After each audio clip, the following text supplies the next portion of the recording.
Hi, everybody. On our last video, we introduced the concept of the Riemann sum, and that was when we took the function values at the n different points and we multiplied them all by delta x. Delta x is all being the same.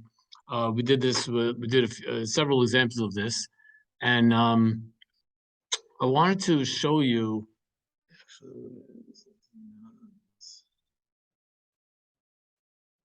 Well, this is a. I'm going to say this is a interesting shorthand, sigma notation. And instead of writing f of x1 delta x, f of x2, f of x3, you could write the sum. This symbol sigma stands for sum, as I goes from 1 to n of f of xi times delta x. The delta x doesn't change. And you read this aloud, well, it says the sum is I equals 1 to n of f of x sub I delta x. And the I is a counter, like you might have seen this in a program class. This is a good notation to know. It just makes these expressions shorter. What I wanted to show you in today's video is a little bit of a different way to deal with these. Let me just go up to what we did the other day on the last video. So we talked about making these rectangles, and we made it that the midpoint of the rectangle would be the part that would if you were to hit the curve. We call it the midpoint rule. There are other ways of making these rectangles. And that's really what I want to show you in today's video. So let's start.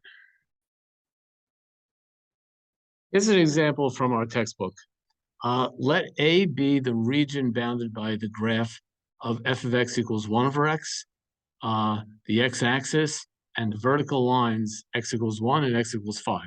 So that's gonna be our graph. And we want to approximate it using rectangles. And I'm gonna do that today, and I'm gonna set up the rectangles in a slightly different way than we did in the previous video. I'm gonna use what we call left-hand endpoints.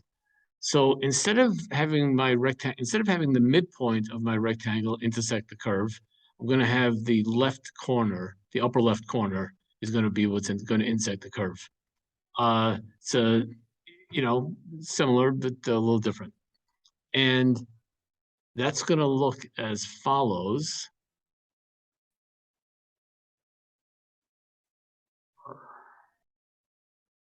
Well, actually, you can see what it looks like.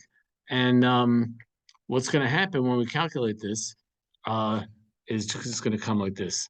We're going to look at f of 1, so the height of the rectangle. Now, by the way, the width is always 1, because it's 1. These are 4 rectangles. They each have a width of 1. So that's why I have a 1 and a 1 and a 1. It's always have that 1 there. But now here at f of 1, not 1.5 like I did before, just f of 1, that height is f of 2, the height of the next rectangle is f of 3, and the height of this last rectangle is f of 4. Now the function f is the reciprocal function, so this is 1, just 1 over 1. That's 1 over 2, 1 over 3, 1 over 4, and I'm multiplying these numbers by 1. And if I add up all these fractions, I get 25 over 12, which is roughly 2.08. And now this is since the function is decreasing, all the left endpoint rectangles, they stick out above the shaded area, the area under the curve that we're looking for. So as you can see, we're going to wind up overestimating the area. That's only because it's a strictly decreasing function. By the way, the fancy way of saying that, instead of strictly decreasing, you say, what's one way? You could say it that way, but a fancy way to say it is monotonically decreasing. That's all it does is decrease.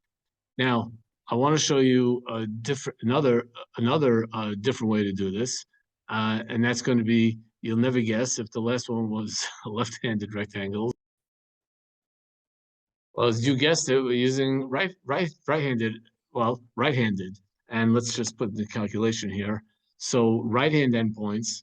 So what's going to happen here is that the upper right corner of each rectangle hits the curve, and when we do this, So notice that the height of the first rectangle is not f of 1 like it was before, it's f of 2. And the height of this next rectangle is f of 3. The next rectangle is f of 4. And the next rectangle is f of 5. And of course, if I just plug those numbers in, f of 2 is 1/2. F of, oh boy, oops. F of 2 is 1/2, f of 3 is 1/3, f of 4 is 1/4, f of 5 is 1/5. You add that all up, you get 77 over 60, which is 1.28. Now notice before we got 2.08, now we're getting 1.28. And that's not surprising because this rectangle kind of this method kind of underestimated it because notice that every rectangle is under the curve and you have all this white space here that's not being tallied up in the rectangles. So what often is done is we take the left-handed and the right-handed. Well, first of all, it gives us a range. We know the answer is between, it's greater than 1.28 and less than 2.0. That's one thing. Another thing we can do to help us to get a closer answer, what sometimes is done is just take these two answers and average them together. So here we wrote it as fractions instead of decimals. That's the first one. That's the second one. And if you add them together, you get 101 over 60, which is approximately 1.68, which again is in between what our answer before. Now, by the way, I just want to mention that the actual answer is 1.61. All right, it is approximately.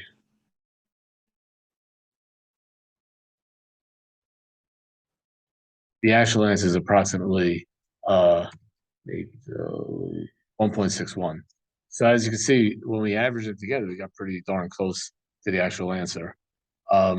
So now we could also get more accuracy with the left or the right way. We can get more accuracy by making more rectangles. The more rectangles we make, the closer it gets to the curve.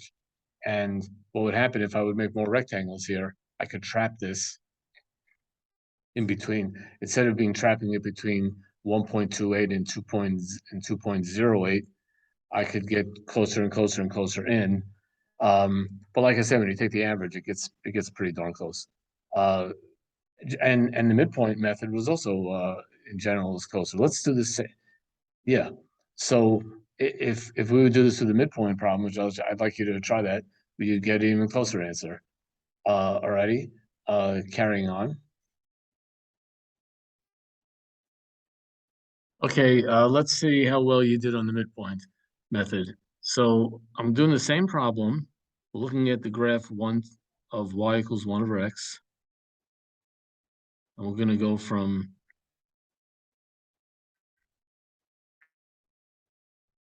and it's very hard to draw for me to draw this stuff. So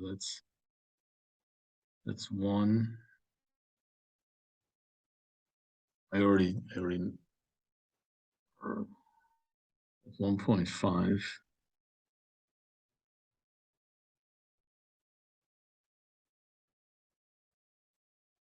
That's 1. That's 2, 3, 4, 5. That's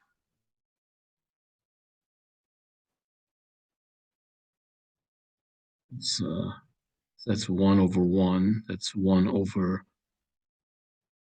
1.5. That's 1 over 2.5. The next rectangle. That's 1 over 3.5. And that's my last rectangle, and that's 1 over 4.5. So basically, we're going to add these 4 rectangles. So it's going to be, and of course, the x value is 2.5, and that x value is 3.5, and that x value right there is 4.5. And we're just going to add 1 over 1 point, and I'm multiplying all these things by 1. So I'll just 1 over 1 over 2.5 plus 1 over 3.5 plus 1 over 4.5. That's going to equal, well, I'm going to use my calculator for this one. Let's see if I can share the screen.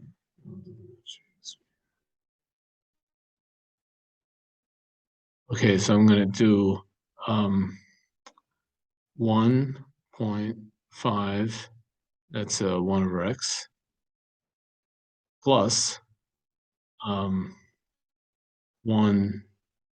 divided by 2.5, that equals 1 divided by 2.5. 1 divided by 2.5 is plus 1.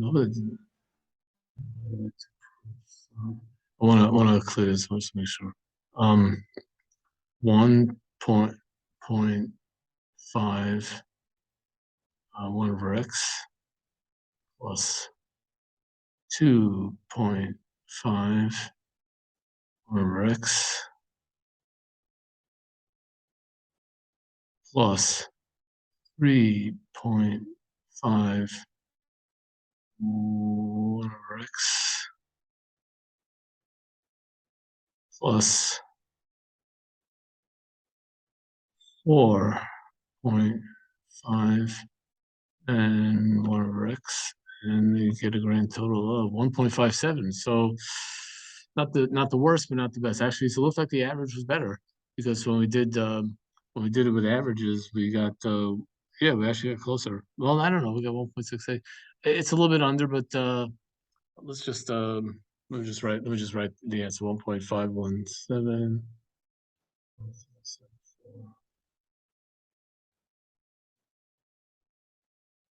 1.57.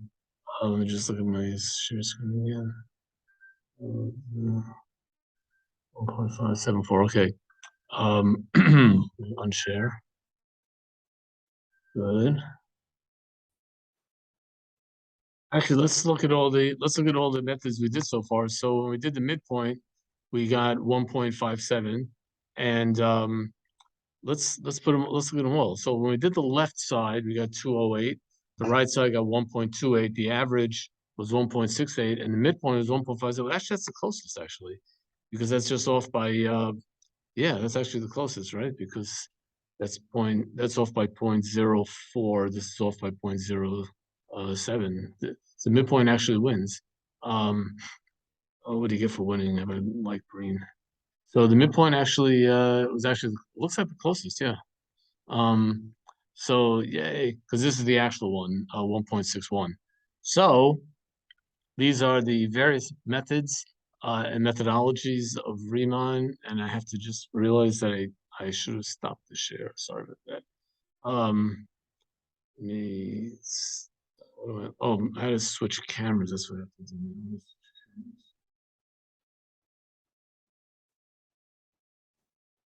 Oh, wait, I got it. Everything's getting messed up.